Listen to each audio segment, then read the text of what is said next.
just months into Xabi Alonso's tenure.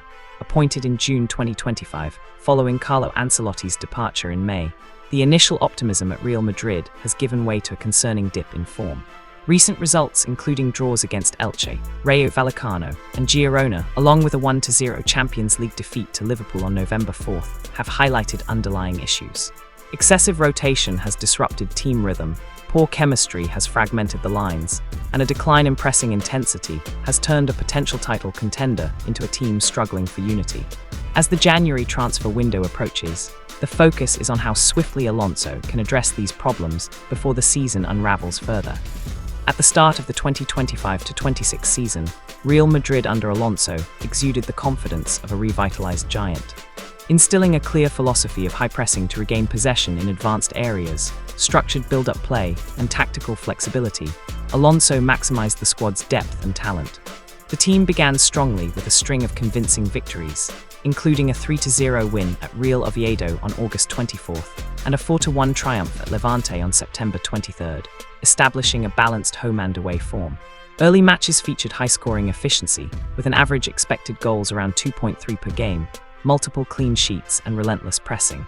By early November, Madrid boasted a 10-0-1 record in La Liga, averaging 2.46 points per game, with their system allowing stars like Vinicius Jr. and Kylian Mbappé to excel in fluid counter-attacking roles. The current form tells a different story. The slump is evident in recent fixtures. The goalless draw at Rayo Vallecano, the 2-2 stalemate against Elche, a hard-fought 4-3 Champions League win over Olympiacos on November 26th that revealed defensive vulnerabilities, and the 1-1 draw at Girona. Chance creation has dropped sharply, with expected goals falling below 1.5 in several recent outings. The once fierce pressing has softened, allowing opponents to dictate play. Injuries to key defenders have compounded the issues, but the problems appear systemic. Now sitting second in La Liga with a 10-3-1 record, Madrid looks vulnerable, far from the dominant force of early fall. Xabi Alonso's rotation philosophy may be rooted in noble intentions, protecting a star-studded squad from burnout or fostering tactical flexibility or utilizing Madrid's enviable depth. But eyebrows are being raised at the reality of these changes. Certain players barely get rotation, and the ones that do get are thrown into the mix without structure. The negatives are mounting, blurring the line between symptom and cause. Constant changes to lineups every league games have eroded rhythm, leaving roles undefined and on-pitch relationships in perpetual reset. In the Elche draw, a rotated midfield of Ceballos, with 82% pass accuracy but low progressive passes, Anguilla created gaps between lines, with pass networks showing isolated clusters rather than interconnected webs.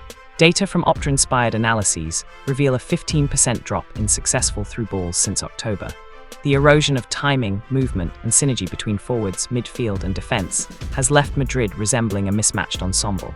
The attack suffers from fewer penetrating runs. In the Liverpool loss, pass networks highlighted isolated forwards, with Mbappé and Vinicius completing just 11 combined passes in the final third.